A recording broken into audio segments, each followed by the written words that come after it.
Hello everyone, welcome to Jolly Molly TV. Today we are going to work on block number 2 of Hatched in Africa's Tiffany Reindeer Prancer. I love the look of this. This is so much fun. The mylar just makes it so pretty and so sparkly. I love it. It's like stained glass.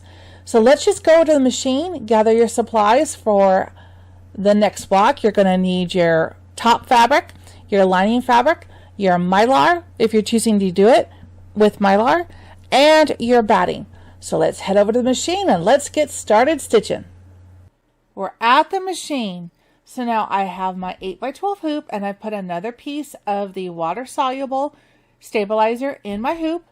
I made sure I have a nice full bobbin down below, and I put white thread on the top of the machine. So now let's go to the screen. There we go, my embroidery machine. I have a dream machine just for reference, in case you want to follow along if you have a machine that's similar. So now we're going to add the design onto the machine. So I'm going to go to embroidery. I'm going to go to my flash drive, and I have everything in a Prancer folder. And now we're going to work on block number 2. All right, here it is with the top of the antlers and another cool cloud and a star. So let's click set. We don't have to do anything to it, and we're going to click embroidery. Okay, so we are ready to go. So let's go back to the hoop cam. All right, you ready to get started? All right, so let's go ahead and stitch the first stitch, which is going to be a placement line telling us where to put the batting. So put your foot down, and here we go.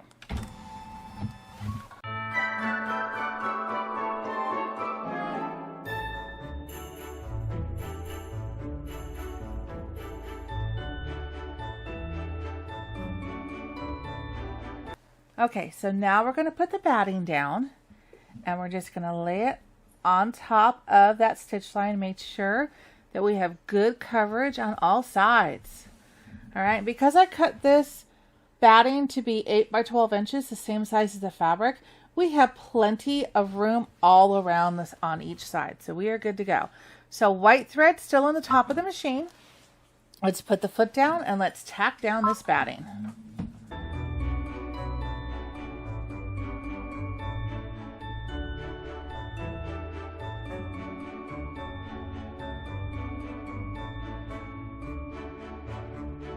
Okay, so now we're going to take this over to the table and we're going to trim away this excess batting.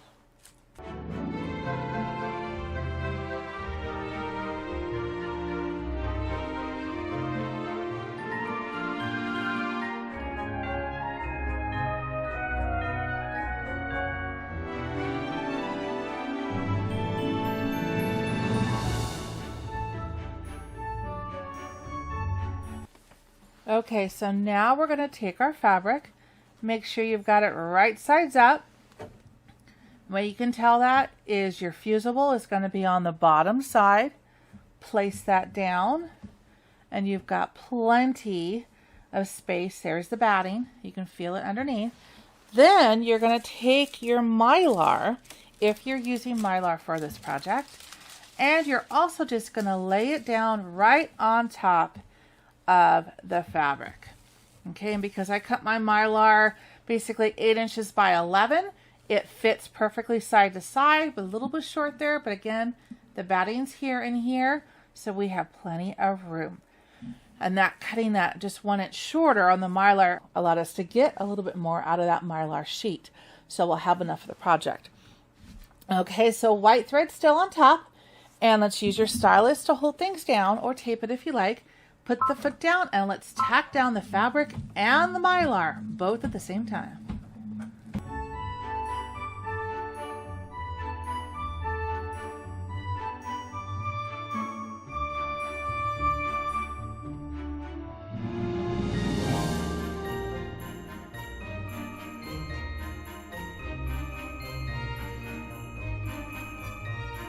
I still love the way that looks. That's so pretty.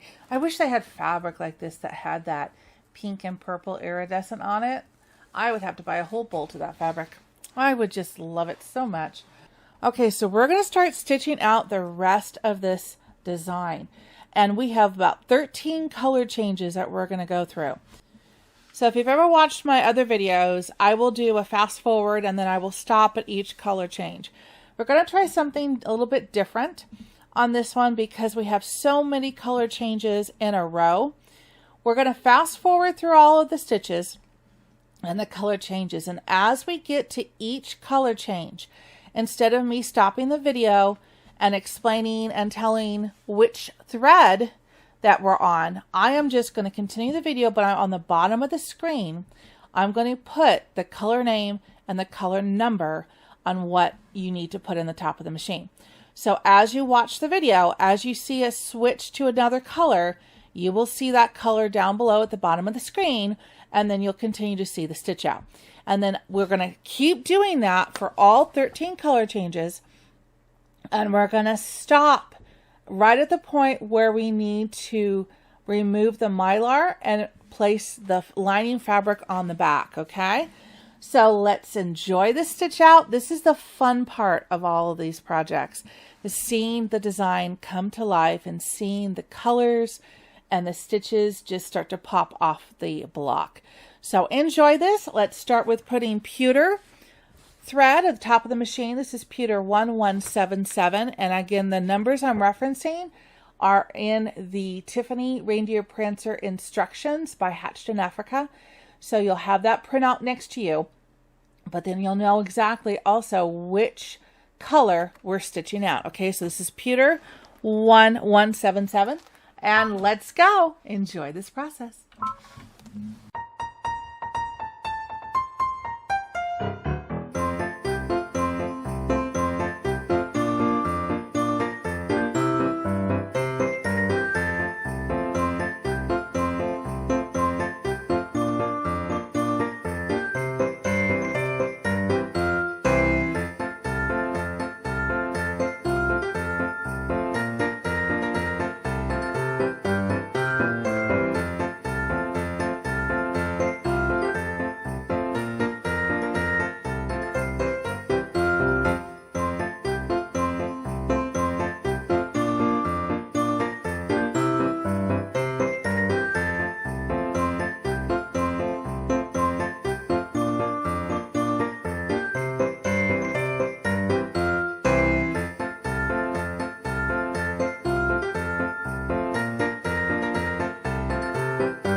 Isn't that amazing? You did it! Let's take the hoop off the machine. Look at that. That is so pretty. All right, now we have to go over to the table and we have to trim away the excess of the mylar and the fabric on the top. And I've learned that we don't really need to take a separate step earlier to trim off the mylar. We can trim this all in one step. It's quick and it's fast and it's much easier than taking it over to the table twice. You only have to do it once. So let's go over to the table, and again, we're going to trim both the mylar and the fabric on the top all the way around this edge. Get rid of all this extra fabric.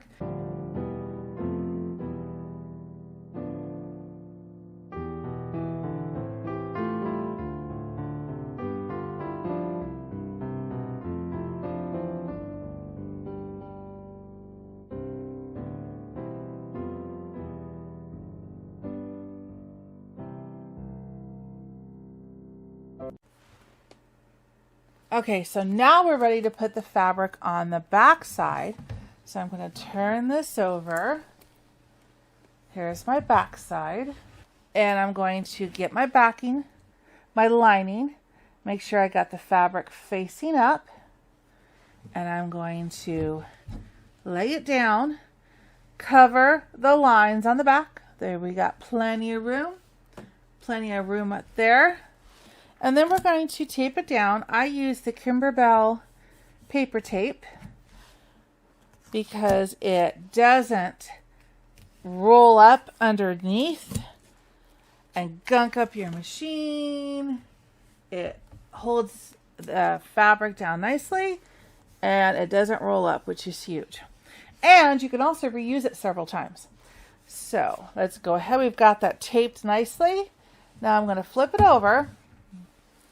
And I put my hand underneath as well to make sure that when I'm laying it down here, that it's going to be flat. I can also see it through the water soluble and make sure that the fabric is still flat and not rolled up. Now we're going to do one stitch line and we're going to tack this down. Then we're going to take it over the table and we're going to trim away the excess fabric, all right? But the first thing to do is to tack it down. I've gone ahead and put pewter thread still on the top of the machine that was left over from the last stitch, and we're going to tack it down with that.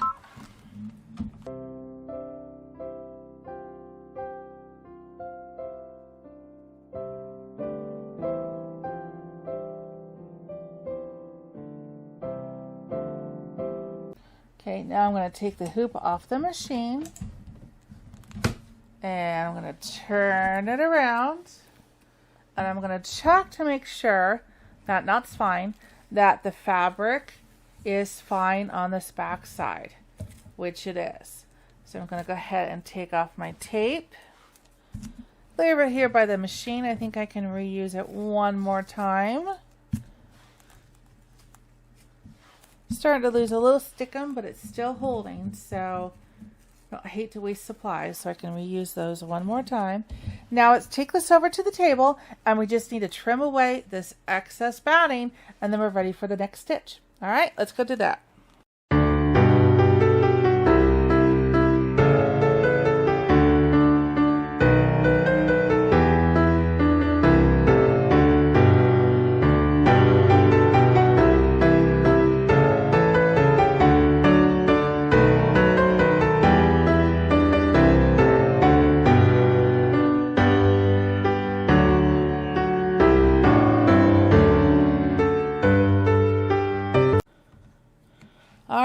That wasn't too hard, huh?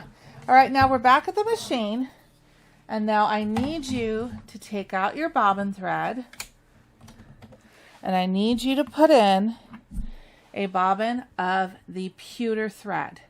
This is the same thread that you have on the top of the machine, because we want our back side of this block to look as nice as the front. This will allow the satin stitches that we're about to do on the front look beautiful, and the back side will be just as nice. It's a lot nicer to have matching thread at this point than it is to have the back side have a white bobbin and a pewter mix on the back side. This just looks more finished, more polished. Okay, we ready to go? Okay, this is a 13-minute stitch out in real life. So let's now stitch out the outside satin stitches. Here we go.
love it.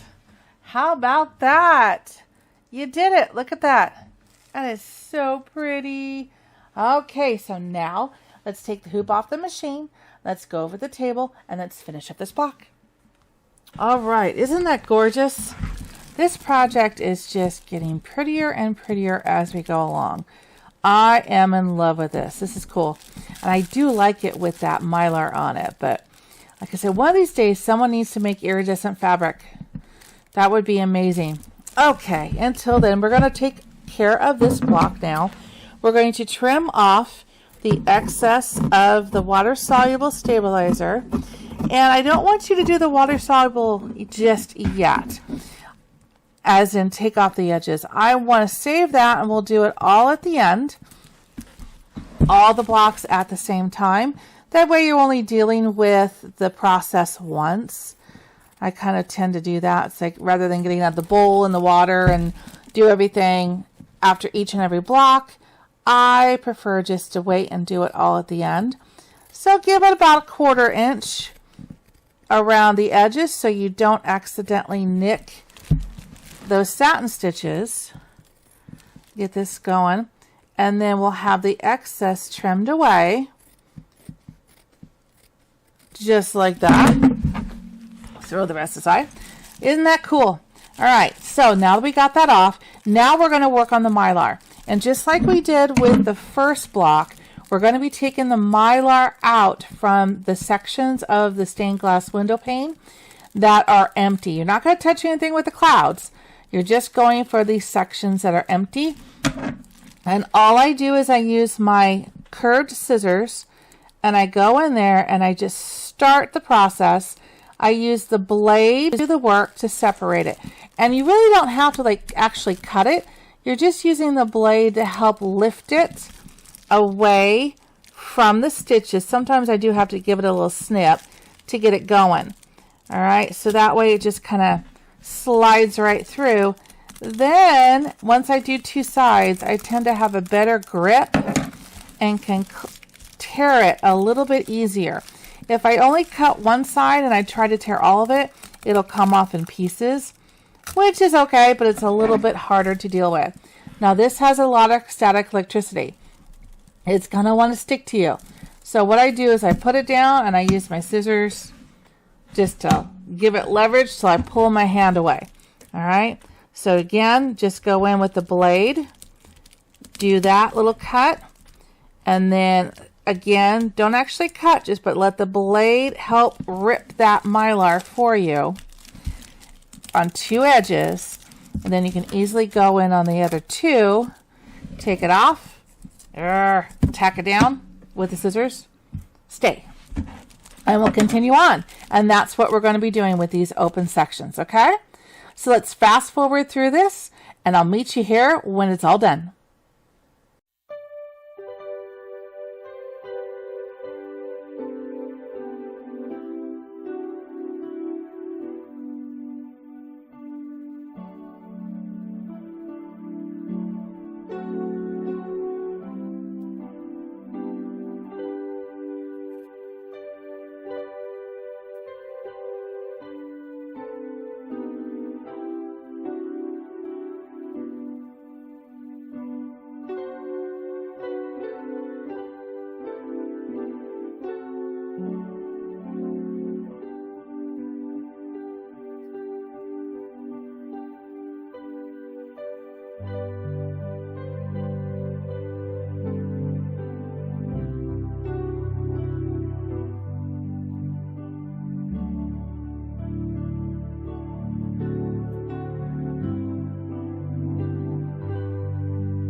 How about that?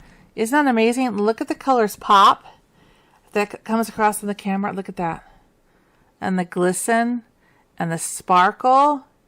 Love it. You did it. Congratulations. You just did another block in this beautiful Tiffany Reindeer Prancer wall hanging. Isn't this gorgeous? I love it. So I hope you had as much fun today as I did making this block. Just set this aside with the block from the other video, and we will do the water soluble part at the very end. So I love this project. Can't wait to do the next one. So please subscribe to my channel. It's free, and it helps me do what I do for you, and I truly appreciate that. Also, when you're there, click the bell notifications and then click the like button, because YouTube likes to see if people are liking the videos. Well, I can't wait to do the next block, so I will see you here soon on Jolly Molly TV. Until then, take care. Bye-bye.